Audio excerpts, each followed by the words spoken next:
Hello, ladies and gentlemen. I'm pleased to welcome you to the newest webinar of Next Pharma Summit just after summer break with a very interesting theme, which is HCP digital engagement during COVID-19. Very interesting for sure. From my left side, I would like to welcome Michael from Connect Medica. Hi, Michael. How are you? Hello. Hi. Chris from Takeda. Hi, Chris. How are you?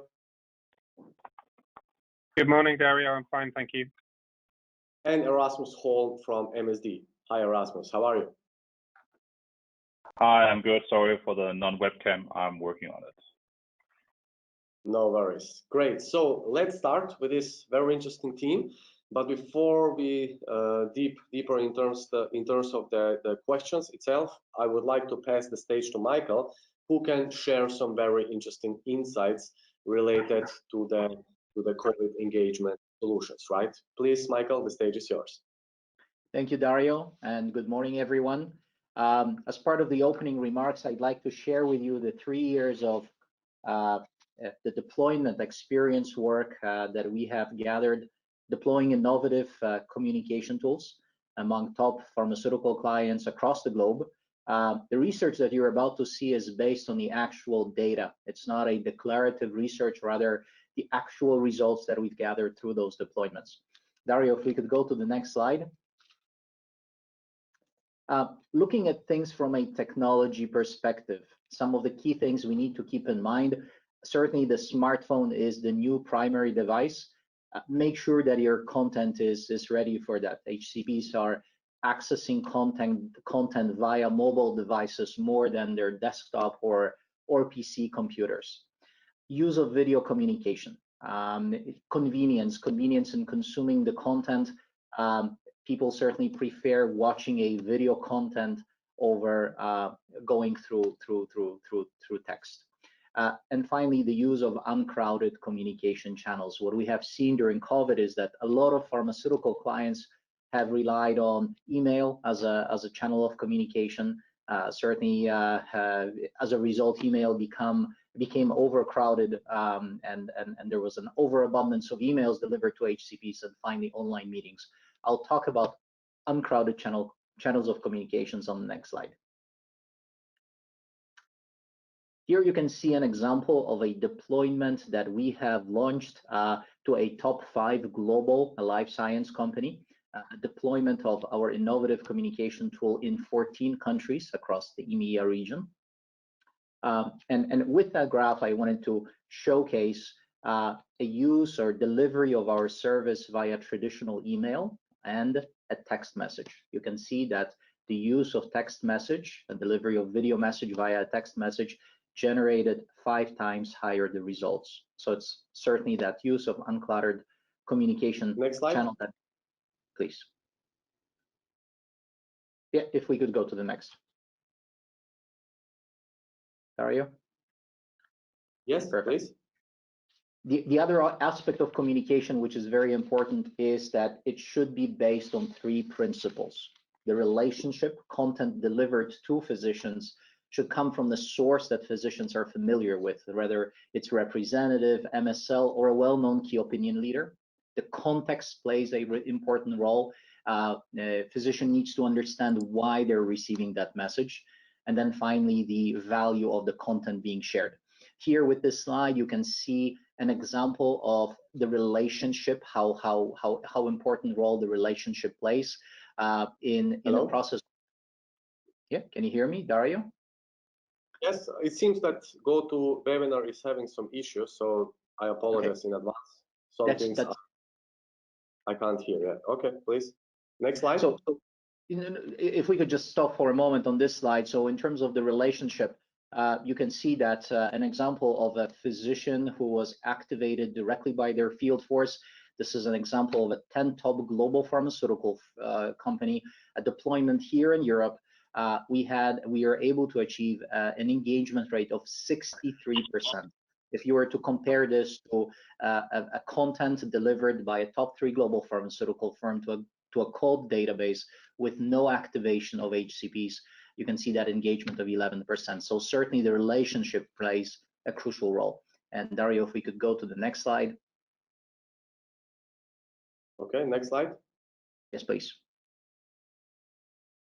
And speaking of relationship, here you can see the use of video in digital communication, an example of a message delivered to physicians with a video coming from the source that physicians are familiar with, either a key account manager or an MSL. We could and certainly could see this in the statistics that the engagement rate was twice as higher with video coming from the source that HCPs are familiar with versus a content coming with no intro video, no personalization. And if we could go to the next slide. The other important aspect that we'll talk about through the webinar is the importance of meaningful content. Some of the examples of content that we have seen generated a lot of attention among physicians here in Europe and globally is the use or delivery of Congress highlights from major medical congresses, global congresses, summaries delivered by the local well-known key opinion leader, delivered in the local language, delivered directly to their mobile phone through the use of a video message. The other example of meaningful content is the educational programs, micro-learning content delivered directly to physicians, something that they can access and consume at their spare time. And certainly all kinds of patient support services, either delivered to physicians as a support for their patient therapy or delivered directly to patients as part of a patient support program. Dario, if we could go to the next slide. And here I'd like to share with you some of the results of what the meaningful content delivered for us. This is an example of a deployment in Germany, deployment of our video communication tool.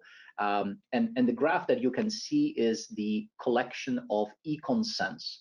So again, we are speaking Germany, quite a traditional market.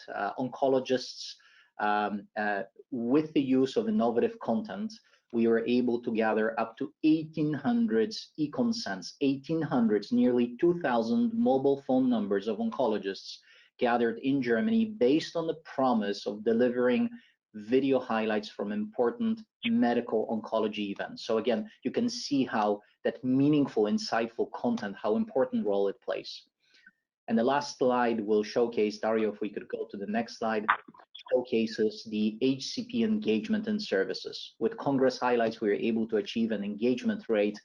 This is a deployment of Congress highlights service in Germany by a top 10 global pharmaceutical company of 54%. For micro-learning educational content, engagement rate of up to 57%. So as you can see, the importance of meaningful content plays a crucial role. And with that in mind, I'd like to pass it on to you, Dario. Thank you very much, Michael. So let's continue our interesting discussion and start with the first question, which is how was your digital strategy aligned with COVID and the whole crisis?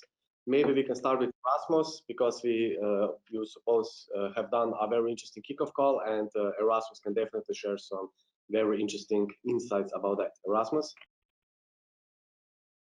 Yeah, thank you, Dario, and apologize again for the camera. In this digital age, apparently not everything is as easy as just connecting a webcam. So we'll have to do better than that. But I think what you said, Michael, video is super important. And I think for us, and at least MSD Nordic, our strategy was very aligned with COVID.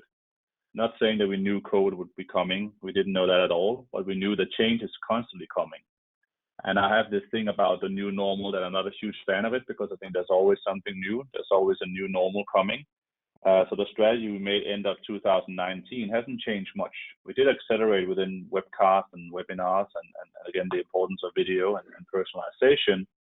But in the end, our digital strategy stayed the same. You know, we have to get fundamentals right in terms of marketing, engaging with our audience. We have done a big transformation away from having a big field force towards a more digital marketing strategy, reducing a lot of headcounts already in 2019 and 18 from the face-to-face field force into the more digital marketing operations, and also in 2020, beginning 2020, starting agile and implementing agile for the marketing teams, which Scrum teams delivering agile. So and marketing products. So that's the biggest transformation from us here in the Nordics on MSD, which is quite substantial. We're still on the journey, but big leaps from just a year ago, and really nothing major has changed.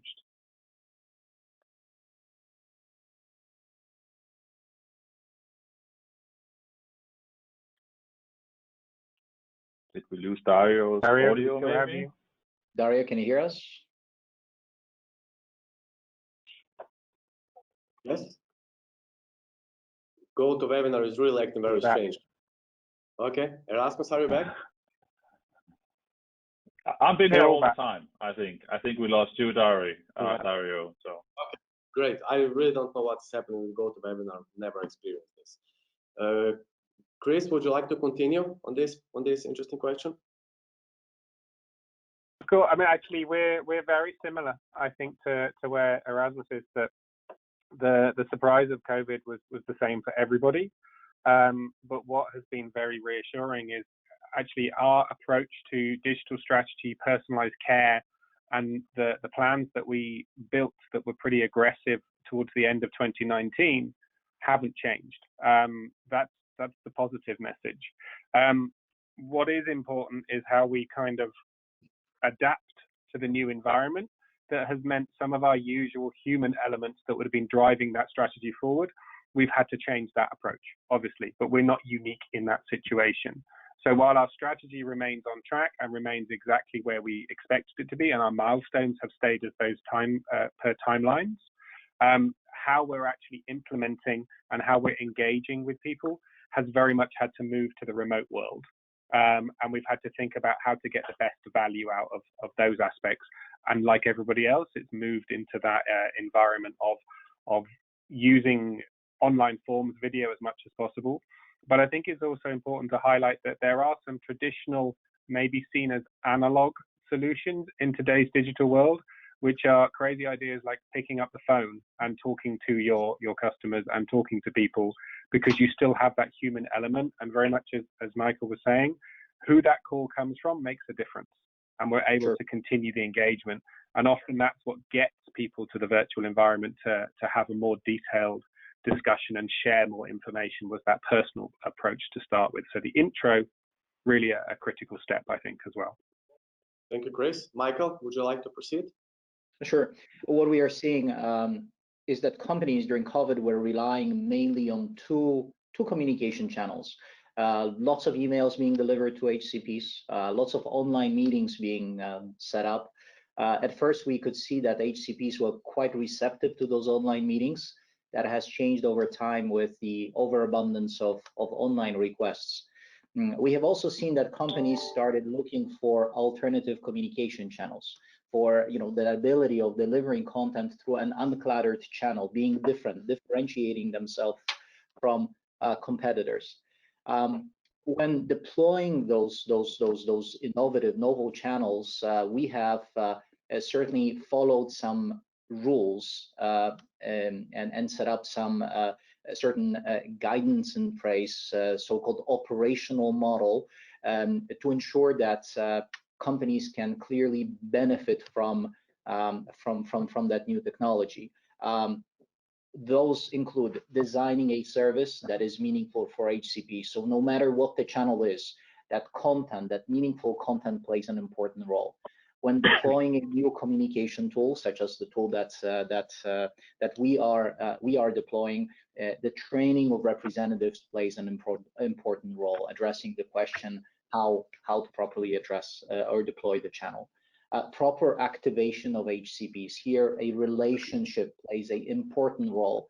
This is where representatives or MSLs would reach out to physicians, inform them that there is a new message coming their way, so they understand who this message is coming from, why they're receiving the message, and finally the content, the value of that message.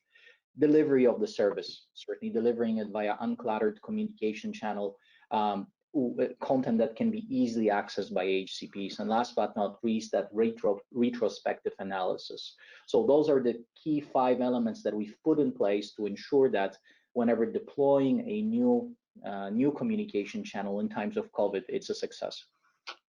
Thank you. In meantime, we received a very interesting question from Aneta, who she asked, we get a lot of feedback that HCPs don't want to share their private mobile number for communication via SMS. How would you approach this problem? Who would like to give the answer on that? I can address that question. This question is being quite a lot. And Aneta, thanks for asking the excellent question. A lot of it depends on the relationship that your representative, your MSL, has with that particular HCP. In order to keep the lines of communication open during COVID and post-COVID times, it's certainly something that we've witnessed that HCPs are willing to share. I recently had the pleasure of working with one of the leading animal health companies that involved their representatives in the process of collecting e-consents, in the process of collecting mobile phone numbers. They were able to collect up to 70% of mobile phone numbers thanks to the personal relationships. Their representatives are reaching out to HCPs and collecting those numbers based on the relationship. So I think if that strong relationship is in place, getting that phone number will not be an issue. Thank you. Let's move forward. I think maybe I can add to this as well. There's data that is out there at the moment and thought leadership that says, and I tend to agree with it, that we as consumers, whether we are patients or physicians or whoever, are more willing to share our data if we see the value that is being delivered by it. So it comes back to, everything comes back full circle. It comes back to trust and relationship, exactly what Michael is saying, that if we can show our doctors and our patients that we will use that data they give us, i.e. their telephone number or their personal data around their therapy or how they're treating themselves, and use it in an appropriate way, this is the powerful tool, then we deliver results for them. We deliver content that's meaningful, or we deliver better patient outcomes through use of that data to inform better decision making. Then it becomes easier to gather that data as you move forward. So it's about building relationship and trust, getting them to give you that info, and then delivering something back. It has to be a two-way thing. It's not just give us that, thank you very much, now we've got it and we keep it. We have to use it for good. And I think that's a really important message. And it has to be quick. We can't sit on it forever and then decide what to do. We have to move quickly, and we have to give kind of instant gratification kind of comes with it, that short-term response to say thank you for it. I think that's a key thing here. Thank you. Erasmus, would you like to share your opinion about this interesting question or the solution? It's super difficult, but I can completely agree both with Chris and Michael on that it's about value and content. You will never get them to provide anything, and you can maybe think about yourself as well. Do you want to give something if you don't see a specific value in it? For me, it's that simple, and we have to be better at that as well. I think it's both a combination, of course, of providing the right information, the right content, the right compliant content as well, but also at the same time, we are in a B2B environment, and sometimes we think B2B means boring to boring. It doesn't have to. It can be quite interesting as well, and I think that's one thing we could learn, definitely make things more interesting. I think they'll be willing to as well. Thank you. Dario. Boring to boring. I love it. Dario, if I could make a quick comment. Sure. Going back to the earlier presentation, and this is something that we'll certainly be sharing with you, take a look at this slide when we are showing the number of e-consents that we are able to gather in Germany, quite a traditional market when it comes to digital communication from oncologists. Over a period of 3 years, because of relationship, 1, 2, value, Congress highlights, we are able to collect nearly 2,000 mobile phone numbers. So this is exactly to what Chris and Erasmus has said, the value of the content and certainly the relationship. Thank you. Let's move forward to the next question, which is maybe my favorite one, because we see that digital transformation hugely accelerated since COVID started. And there is this question, what will happen with the field force? Because it's definitely uncertain. So how do you see the future and the role of the field force during, but also after COVID? Will it be redundant or not? So maybe we can start with Erasmus once again. So we already started the transformation around the field force already some years ago. I think that will continue. I think in the end, I think everybody understands that the market has changed a lot since the original. I think for every company in the world, the field force and sales force is a different role. That you think more about business, you think more strategically, you understand digital channel, you will have more interaction with marketing. You will have, it's not just marketing support, it's going to be actually real collaboration with marketing, not just making a roll up or PowerPoint slides for you. It's about understanding all the content is there, giving that content. It's about engaging with digital activities and remembering to mention the webinar. It's going to be more partnership.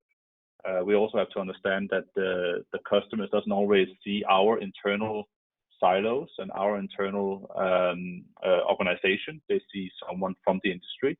Do that person provide value or not? Be it someone from medical, someone from the field force.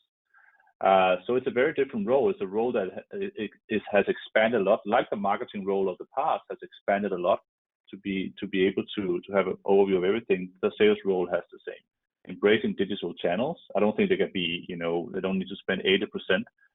Because I am a firm believer, even though I have digital in my title, that face-to-face interaction, even if we could have this webinar face-to-face, would be a preference than online in many ways for myself. So I believe that field force and the face-to-face interaction is going to change, have already changed some years ago. We're just realizing it now with COVID. And I think the ones that are working with it, they should move fast on changing their interaction methods as well. Working closely with business, thinking more strategically, embracing digital in its forms, and having curiosity around things that they could do differently, that in the end brings, of course, a lot of value to our customers. Thank you. Michael, would you like to proceed, please? Based on the experience of launching our innovative communication tool, we feel that the role of the field force is crucial in now and in the future. It's the relationship-based communication that clearly is delivering difference. I'd like to share with you 3 examples from 3 different deployments. One mentioned already earlier, the animal health company collecting e-consents. 70% of consents were collected thanks to the involvement of field force. That personal relationship, that's certainly the key.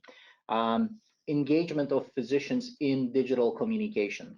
2 different examples, 2 different top 5 global pharmaceutical companies, very large deployments, 16 countries across EMEA region. One where representative was heavily involved, MSLs were reaching out to physicians, informing them about the upcoming communication, the value of this communication. We had an engagement rate of over 60%. And another example, that same message delivered to a cold database of physicians. Like HCPs were not expecting it. There was no rep involvement. There was no personalization of the message. 11% engagement rate. Still quite successful, but I mean, nothing to compare to the 60% mark. Finally, the use of a video. Our digital communication tools allow for to incorporate a video message coming from key account manager, MSL, or a key opinion leader for that matter. Content delivered with the video had twice as higher engagement rate versus content delivered to without that personalization, without the video aspect. So we do see that involvement of the field force plays a crucial role. Thank you. Let's move forward to the next question, which is, are there some human elements that contribute to the success of digital engagement? Here I would like to start with Chris, because you're going to publish some very, very interesting piece of paper in terms of a report, in terms of patient engagement and relationships. But Chris, maybe you can share in the best way what's gonna be the paper. Well, I think firstly there's maybe no best way, because the world is evolving, but then there probably exists some best practices. But this is a space that is incredibly dynamic. But I think what's important to highlight is when we think about innovation and we think about how this could be addressed, innovation doesn't have to mean brand spanking new for the one single thing that you're working on. the idea of transferable technology from other areas, whether it's sports and fitness into the medical world, or whether it's how we manage data in the legal world and contracts, and what can we do to kind of have a secure, safe environment. That's all important. But if I think about kind of the human elements, for me, what we learned in a lot of the research we've done recently, and what's kind of addressed in one of the sections of the white paper that we publish later this week, passive data collection is going to be really important. You know, we need to be able to understand how people are behaving and fit into that part of their life. If we constantly ask them to come and report back and tell us what it's like, it becomes a burden. So I think we have to be able to fit into lifestyle, and we have to be able to fit into what they're doing and do it quietly but effectively. So that can be as simple as a wearable technology. Sounds simple, difficult to achieve. It could also be just the input of something that's going on and overlaid with other data, and we start to use our prognostic approach to overlay data on data, and the idea of AI or machine learning to give trends. But you will still need a human, if you like, to interpret that data of what's going on in terms of the other elements and the other aspects. So I think we need to be very careful about how we capture it, but we also need to think about how our customers are behaving and what's going to encourage them. So will they respond as a human being to gamification, or to a reward system, or to a micro-learning content element that will help them to engage more and share that information? I think also, coming back, there's a constant theme that comes through there is trust. And who's asking for the information and how they're asking for it. This is really critical. My role doesn't really touch what are the sales force doing, but it does look at personalized care solutions, and I'm fortunate enough to have that in my title. So I look at personalization, and that also comes down to behaviors and what are people doing and how do they respond, and maybe what stops them from doing something. So we need to get to that blocker. But trust, relationship really opens a million doors. When I look back kind of 20 years ago when I was a sales rep, we used to have something in the UK we called hand on knob, which was essentially, as you're leaving the doctor's office, you could turn around and say, oh, by the way, and that would introduce a new concept or start a discussion for next time. When we look at the digital world, we can't rely solely on digital transmission. We still need human-to-human contact. We still need to be able to read body language, and we need to understand how people like to behave, how they like to engage.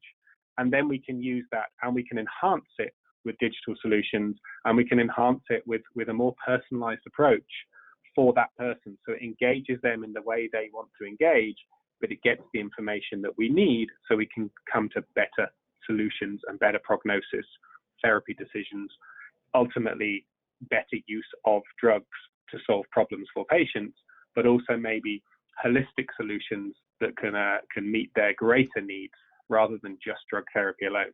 Again, 20 years ago, we called this beyond the pill.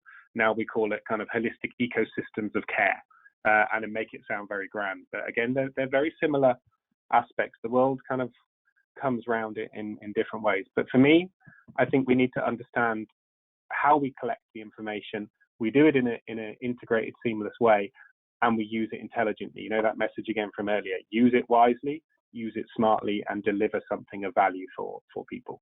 So that's kind of the first points I think we need to address. Definitely. Maybe just to add, long story short, I would say we speak about a huge transition and change from quantity to quality, and we will see how field force will actually react to that. Right, Erasmus, can we continue with your view on that question? Yeah, and I think, but I agree with everything that Chris said. And in the end, we should, if you're a marketer, I'm of course coming from the marketing background and a marketeer, but you shouldn't hide behind data analytics and you're probably the million dashboards you have in your company. So of course, I think there's the obvious answer here is yes. Of course, there are very important human elements that will contribute to the success. There's no doubt about that. And I think we sometimes forget empathy in what we do.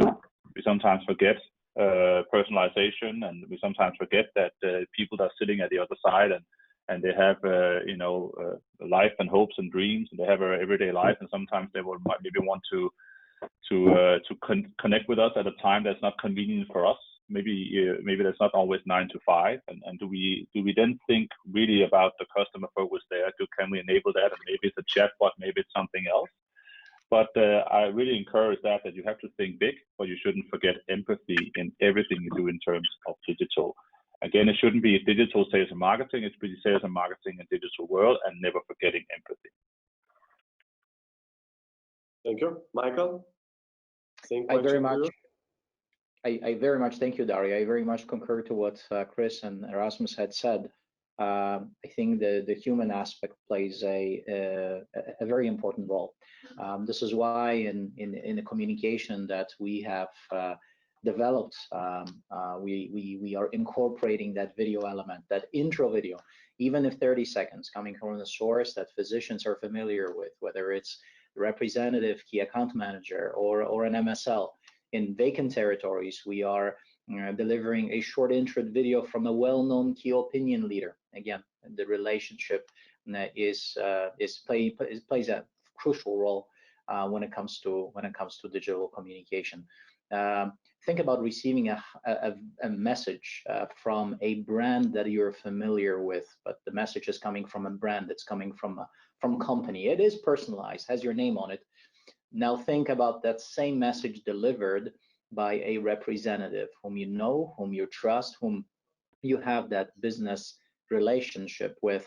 A message coming with a short video customized to your needs, a very different experience. So that human element plays an immense role in our opinion. Thank you. I concur with that as well. The challenges of some of the COVID challenges, maybe a real life example, and the benefit of the human element that comes into play. Trying to kickstart projects, everything remotely or through digital channels, versus that kind of intro human face-to-face, let's sit down and map this out and actually go old school and put stuff on the wall. We can use Mural, we can use all sorts of tools now to do it. But even as we see today, the challenges of the internet, it's not a flawless system. We still have engagement issues, and if we're working with countries with maybe a lower economy standard than the Western Europe world or the US, access to some of these digital systems is not completely robust. So the ability to go and see people makes a difference, and to kickstart things digitally, there's still work to be done in that space, I think, to say, how do we engage people and how do we build trust where we don't have it? You know, if we've got it, we can continue and we can grow it. But if we don't have it, how do you start from ground zero and move forwards? If you're looking at a clinical program in our world, if you want to set up a pilot to evaluate something that's going to generate data, engage patients, it's very hard to do it all remotely. We still need to find solutions for that. But I think the human face-to-face part will never leave us, because that's who we are. Remember, we're not machines. We rely on time with other people and quality and engagement, and we're warm-blooded, so therefore we need contact. And I think that will always stay with us, and we will evolve and enhance the other areas based on the environment that we're in. So yeah, it will never leave us, for certain. Good point. Especially, I can also add from my personal experience that Eastern Europe, for instance, compared to Western Europe, is really varying in terms of digital acceptance. And in Eastern Europe, still, the major focus, even in these days during COVID, is definitely face-to-face, because HCPs are used to, and HCPs prefer this human touch, if you can put it in that way. Okay, let's move forward with the next question. What will change in commercial, or we can even say marketing, on short and long term after this whole crisis finish? Maybe we can start this time with Michael. Michael? Sure. I think in the short term, things may, to a certain degree, go back to the way they were in a pre-COVID times. Speaking to some of my customers in countries where restrictions were lifted, they're very heavily relying on those face-to-face interactions. So yes, you may see a move to the way things were in the pre-COVID times. But I think over time, things will change. You will have a representative as an orchestrator of various communication channels, face-to-face, certainly digital channels, and certainly having him or her in the center, and communication based on the relationship that that representative has with an HCP. That's how I see things evolve in the long term. Thank you. Erasmus? I think, of course, long term is super difficult to always predict, right? Nobody predicted COVID. I saw a session last week about an insurance company, and their digital transformation and their commercial strategy change was everything was based on the self-driving car, because that business model is based upon insurance around cars as one of the primary sources of income. So they did their agile and digital transformation based on simply the self-driving car. Now, 4 years later, there's not a single self-driving car, but COVID came. So it's super difficult to find out what is the commercial impact of this. Of course, we are, as a company, selling less because the lack of access, that people are still, governed by uncertainty. I think that the biggest change that we have right now, and that's driving our change, is of course uncertainty. But there's also a huge opportunity in that uncertainty. So I think it's the perfect time for a roadmap of change. That is what I would say. Now is the time from a commercial short long term to really make that roadmap for a fundamental change in how you do business, how you maybe get rid of bureaucracy, how you embrace real innovation, impactful innovation, not an innovation lab or something like that, but something that really will change things. Chris mentioned beyond the pill or around the pill, and I am actually a believer in that one as well, along with third-party engagement. So I think that is where will be some of the biggest impact. Those companies willing to change, take a risk in this age of uncertainty, and make a big change and embrace innovation and have a roadmap for change. Thank you. Chris? I'm very aligned. For anyone listening, they'll be thinking we've pre-aligned all our questions and our responses, which is not the case. But I guess the thought leadership in terms of where we're going about what will change, maybe a little uniquely for us in our organization, what's going to change in the short term commercially is kind of nothing, because we're quite conservative in our approach to how we manage the whole COVID-19 situation, and the safety of our staff, our teams, the customers we're seeing, and the environment they're going is really forefront. We have very much a patient-first view, and that goes to the whole environment they're in. But that doesn't mean that people aren't champing at the bit to get back out there and go and see people. Where those releases are coming in stages, very much like the other guys, people are going back out, and they're going back out to see people. And I think that's normal, and I think that's driven by that's the business model we know, and we know how to operate under it, and we know how to get some gains back, because it's challenging for everybody during this period. Where we work, and where I work particularly in rare diseases, maybe the impact is less so because we're not seeing the broad kind of GP scope. We see specialists, and it's smaller numbers, and these patients still need their therapy. So we've had to look at how we can support them.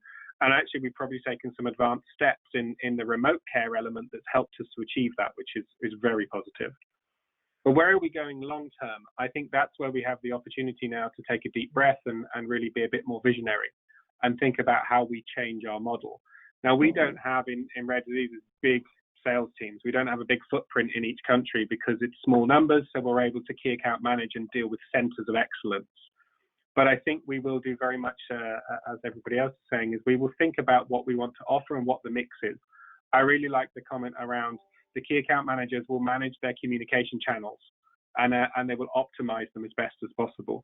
Personally, I see a lot less travel in the future. So for those of us that were traveling internationally, and last year for me was insane, I see this year is like the polar opposite of that, and where we go in 21 is likely to be somewhere towards the lower end of the scale, that we use travel intelligently and wisely to kickstart stuff and really move things forward and build that relationship. But then we will rely on the other channels of communication and support tools to maintain and manage and move things forward. And will we use travel to really use the human part when it's most needed, and therefore we'll learn from it accordingly. So I think short term, not a lot's going to change. We're going to go back to our model, but we are going to evolve our model, and we're going to become smarter and more dynamic in our approach, and maybe able to manage more with less. and I think that's an obvious direction to go in. Thank you. Very interesting insights. And the last question for today, we can start with Michael, which is which new or existing engagement tools do you see for the future? Michael? Thank you, Dario. I think tools that are certainly based on the human relationship aspect. So that ability of being able to deliver content to HCPs by say a key account manager or MSL having that short intro note.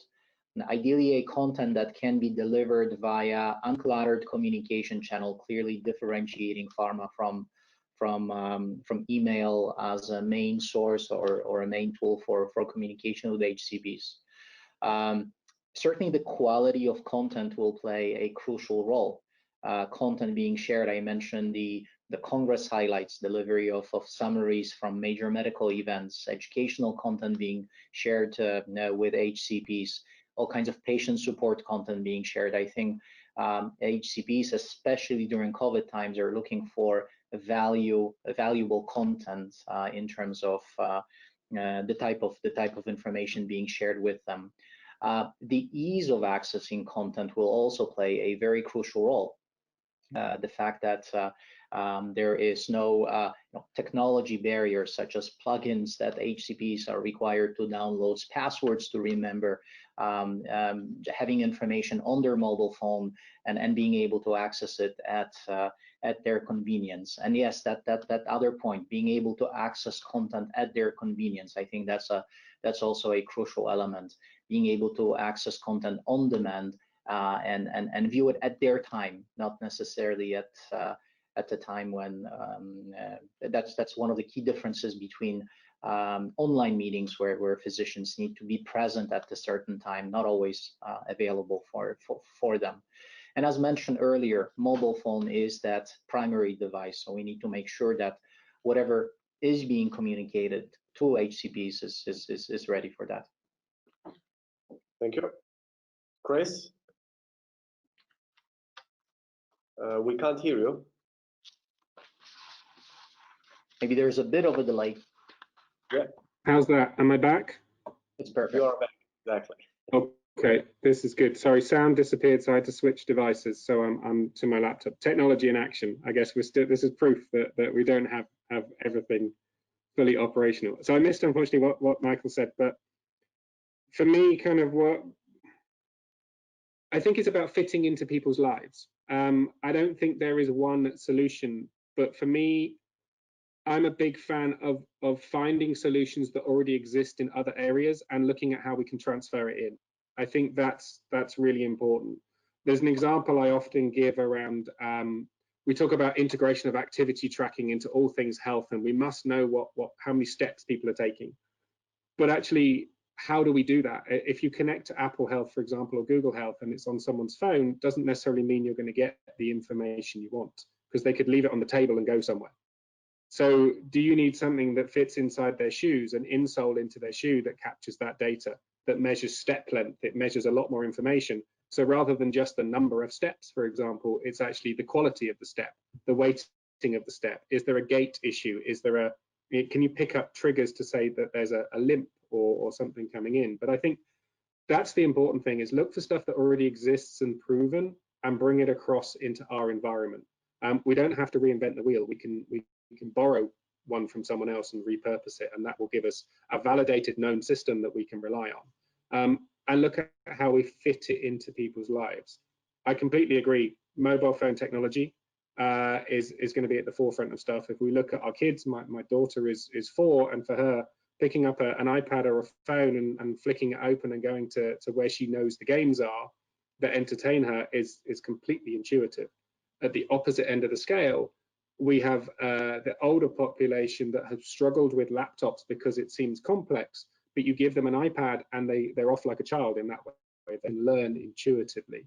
So I think what we need to have a new doesn't have to be brand new. We need to think about where it's known and exists and bring it in. And then we need to understand what the behaviors of our client base is, where the problems are, and look for solutions that deal with that. And that gets into kind of understanding if you like, behavioral diagnostics. It's more than just patient pathway. It's understanding what journey people are taking in their decision making and what may stand in their way, and then using that information intelligently in a good way that fits in micro learning, micro content, reliable resources, and even as someone with a brand background, something that is agnostic, that people feel like they can trust. There's a wealth of data out there that says the minute pharma puts its rubber stamp, people are like, not so sure.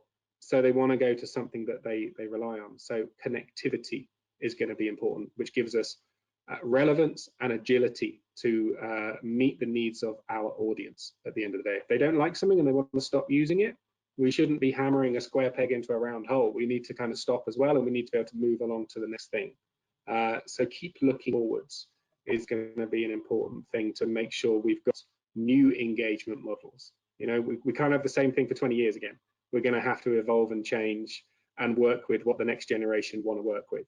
We hear all these things about TikTok and various video streaming things. I'm 46 and sometimes I have no idea what's going on, and I have to go and look, and it baffles me. Yet I'm in a position where I'm leading digital and personalized health. So, we need to be careful.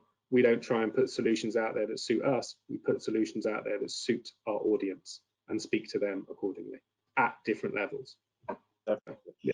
Just to add, maybe also good point, it's not about inventing new things, it's about using concurrent things. I think that, a good example is Zoom or Teams or any other platform for virtual meetings, right? This technology is here for years, right? And these days, Yes. everyone is. So imagine a COVID work without this type of technology. So I think we would definitely get very stuck. Right? Yeah, that's true. Erasmus, would you like to continue? Yeah, absolutely. And I think the whole thing will continue. And Chris, are you set up? Thinking maybe if you're sitting in marketing or sales or in a leadership function, are you set up for quickly testing and learning? Or does it take months or weeks to get something out there? Do you learn something from it, and then, or you just continue to push things out? And then maybe I'll try to be a little bit more concrete as well, just from because maybe they're specific on a tool side, and sitting as a marketeer and digital guy, and I can say that some of the things I believe in. Chris mentioned TikTok. I think unless you have a super specific case, stay away from things like that. Get the fundamentals right. Even something like emails. We'll still see very, very poor emails from all around our industry, and we can do a lot better. We can think a lot better. There's tons of opportunities there. So I think that even a simple tool like that, if you have the great fundamental there, then you can build from that. I'm also a big believer in the right social media. We see impact on both our group, HCP customer group, but also the patient customer group. Of course, on social media, huge impact on Facebook and LinkedIn. LinkedIn having this 2007 Facebook moment right now, so it's a really, really interesting platform. But of course, there are other platforms interesting as well. But I say if you can do LinkedIn, Facebook, and Twitter for a specific audience, then you can go really far. I have a friend who's a specialist at a hospital, and she just got on Twitter, and she always thought that what I did was nonsense from a pharma marketing background. But now suddenly she wanted to go on Twitter because she saw her specialist that she admired was on Twitter. So I helped her set up her account, and now she's really enjoying following these specialists around the world that's within her field. And she sees the value in that, and what is our role to play there? We always have this trust issue, but I think that we have to work around that, and we can. I agree. The one thing you said that really resonates with me, Erasmus, is that fail fast environment. I've talked about it internally with colleagues of the willingness to try something and actually test it and put it into an environment to see if it works in small bubbles, if you like, whether you call it a clinical study environment or whether you just call it a pilot or a beta testing environment. I think with the type of stuff we're doing here, we have to try new things, but we also have to break the mold a little bit of the pharma model and be willing to stop. If we see it's not really doing what we want it to do, it's okay to stop. And the analogy I give to a lot of people is, when you look back at NASA and they were trying to get to the moon, They didn't go with one solution and say, right, that's how we're going to do it. We're going to get there regardless. If something wasn't working in engineering terms, you stop and you go back to the drawing board and you start again. And yeah, okay, well, we know that that failed. So that's one thing that definitely doesn't work. Let's move forwards. What we seem afraid to do is fail. And actually, what will really benefit us in this environment is regular failure, little and often, will get us far closer to the solutions that are going to be meaningful, which I think is a new mindset. You know, I agree with you. Don't have to necessarily go to the latest and greatest in terms of social media, because we have to be careful with it. But we do need to try and look and see what we can do. Can we build something that builds connectivity with WhatsApp and WeChat? You know, these type of things. Can we get into Facebook Messenger? Is there a Reddit stream that's really important for people in this area that they can benefit from? I think that's a really important part. And when you said it, it just kind of a light bulb goes off in my head of I couldn't agree more.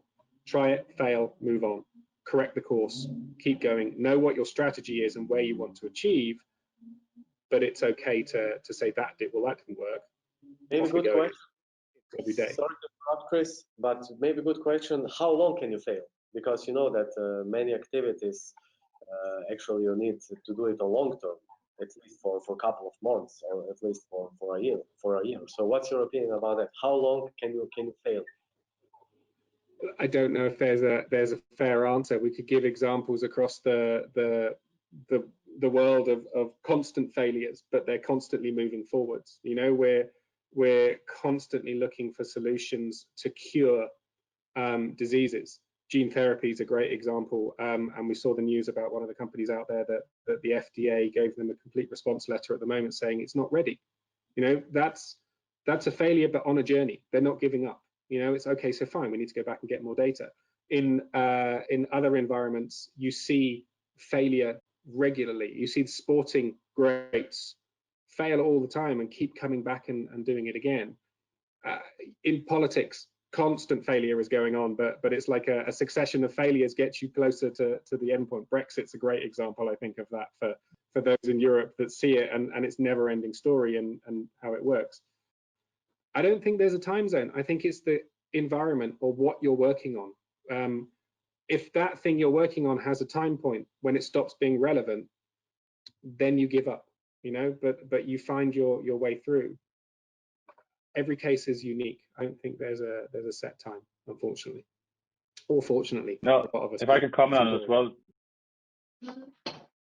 Okay. There's one thing, Dario, that sometimes we have in terms of digital transformation, we sometimes have this issue that we see it as a process instead of the environment that all of these things need to happen. We see it as something, well, now we set up a process to fail faster, we set up a process to learn, we set up a different digital team, and you know, if digital is over there, you probably don't need to be digital here, and or innovation lab, and you don't have to have innovation in the rest of the company because that happens in innovation lab. I think we have to, you know, culture and working together with a human resource and all the other parts of the company, that's something we sometimes forget and becomes a little bit too siloed in the whole digital. So I don't think there is an answer to how long you can and how you can set up the environment to fail fast, and then don't care if it takes 1 week, 1 day, 1 year.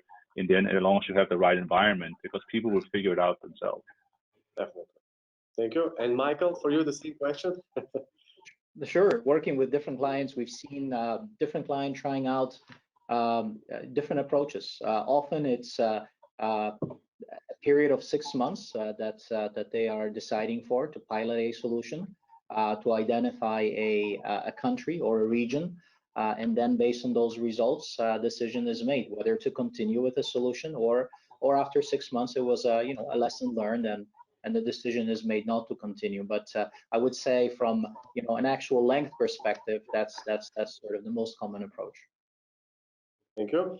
And we received a lot of questions, maybe the biggest amount of questions so far from all of our webinars. There is one very interesting question coming from Australia, which is, well, I'm working in Australia as a sales rep after 14 years in the marketing. My idea is that the sales reps will be able to survive and evolve their role as HCP consultants. It's not anymore a matter of sales, but it's critical to create a real added value for the customers and patients for pharma company sales rep. In that regard, how you think will be the right balance and skill set for the new normal sales rep era? Maybe some good examples, data analysis, etc. Who would like to give the answer on that? It's a tough one. It's a live question, isn't it? So it's an instant response. I certainly. Go ahead, Chris. That is to say that you have to use the data that you're getting, whether that's analog or digital or whatever, and you have to be able to respond to it appropriately.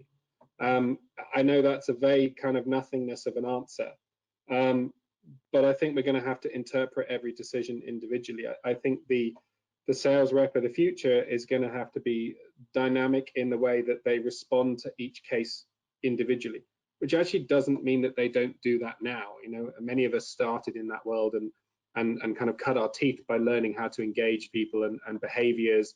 We used to talk about neurolinguistic programming years ago and how you sit in a room and what you mimic and the leads that you take. But it still comes down, I think, to some simple elements of understanding where the problem lies, what the implication of that is for your customer, and how you can address the solution. It's not the old quick and fast, okay, well, your problem is A, my solution is B. I think we'll start to look at the additional values that come in and actually build longer term partnerships. That's where the value part comes in. You know, that comes down to right at the very beginning, Michael talked about trust, building a relationship. I think, the value is in there. And that's what's going to change. That's why companies get afraid when their best salespeople who have the best relationships move to a competitor, because they're like, well, they're going to take their customers with them. They're taking their value with them. For me, that's where the value will sit. You're going to use new tools. You're going to understand more information and be able to adapt your approach. But the value you offer is the trust and the relationship and how you use that information to deliver solutions and to be a partner long term. I think that's my gut reaction to that question. Thank you. Anyone else? Yeah, I'll say that on top of that, I think you should also be seen as someone, of course, that partners with your customer. You don't do repetitive sales pitches. Nobody wants that for years. Secondly, you'll be seen as someone who has insight, because a lot of the marketeers and digital teams that has a lot of impact in the organization, probably in your organization as well, the person who asked the question, they need the information about the customer. They need to have, the feedback loop that you can give back to them is crucial. So be seen as someone who partners with customers, have technical knowledge, have social media skills, and at the same time, bringing that key knowledge back to the organization that then can be used to better enhance the customer experience. Think about those things. So have curiosity for new things as well, so you're ready to change. Okay, Michael?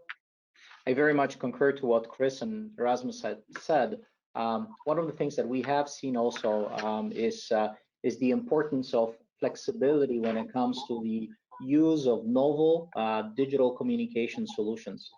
We've worked with different companies across different countries, and sometimes we witness that there is a little bit of that pushback, saying you're deploying this to potentially replace me with digital, and that's not the case. Rep is and always will be, in our opinion, in the center of any type of digital communication, as it is a communication based on trust and relationship. But that flexibility to digital plays an important role in my opinion. Thank you. And last question, since we are running out of time, could you share ideas of video content that have high engagement from key opinion leaders? Who would like to give some suggestions? I could start, Dario, because again, this is actual feedback based on the actual deployments. I've highlighted those in the presentation. I believe, Dario, you will be sharing those slides with the audience. The delivery of meaningful content for HCPs, content that is really adding value to their daily practice. The example I noted earlier is the Congress highlights, delivery of highlights from major medical conferences in a summarized fashion. Despite the fact that now conferences have moved into virtual, you may say, well, I still can have easy access to that content. Yes, but it's requiring an extensive time investment from your side. So delivering content in a summarized fashion by local leading key opinion leaders. If we are talking international deployments, imagine those summaries being provided in the local language, whether it's launched in France, Germany, Italy, you name it. So that's one of the examples of content. Certainly all kinds of educational content that HCPs can consume at their time, and that they can consume on demand. I've worked with a client in the Middle East who deployed an educational program allowing physicians to collect CME points. So they were receiving video messages, going through that educational content and collecting CME points. Fantastic results, and a fantastic team that we worked with in that particular country.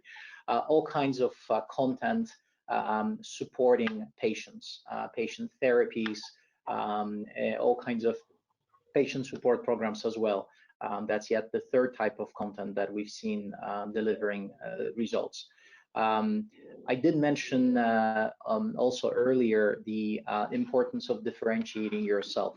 A content being shared by representative or by MSL via a video message versus yet another email being delivered to an HCP also is certainly a type of content that we've seen is delivering solid results. Thank you. Gentlemen? Yeah, I think one thing I would add to that, I would add to that insight is really important here. That you don't need to listen to the three of us to get solutions. What needs to take place is you can hear some examples of great things that are working, but importantly, what they're saying to me, all of these things add value to what our customers are looking for. That they put a perceived value on it, that this is important because I can't go, so I can get this, and importantly, I can get it when I want it. The on-demand world, we all live in that now. Netflix, Spotify, at home, you turn on things and you use it, you consume when you want to. So just because they're an HCP doesn't mean that there's not consumer behaviors that the modern world is having. Just think about the content that goes with it. But I would stress, the reason why we wrote this white paper is we did a ton of research and we gathered insights and we took learnings and we started to see themes and trends and we started to see opportunities. The best way to learn about what is going to deliver the best value and the right kind of solutions is to look into the environment you're in and really gather insights and use that information well. If we don't do research and we don't listen to our customers and we don't get close to them in that way, we're not going to deliver things that add value to them.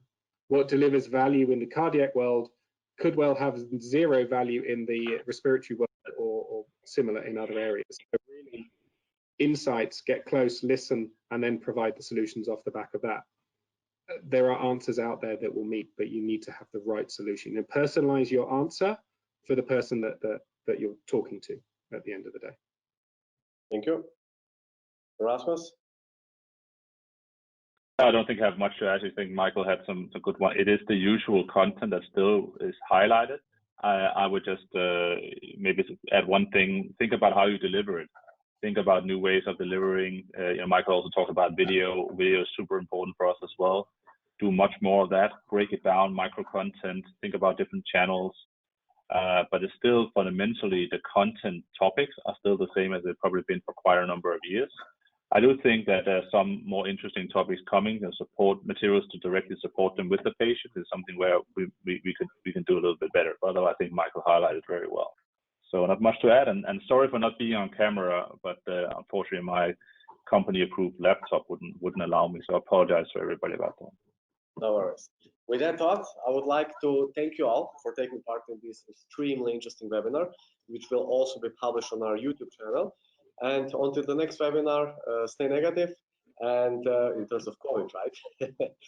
And care, gentlemen, and also thank you very much to our audience. Thank you very much. Yeah. Bye. Bye. Bye. Thank you.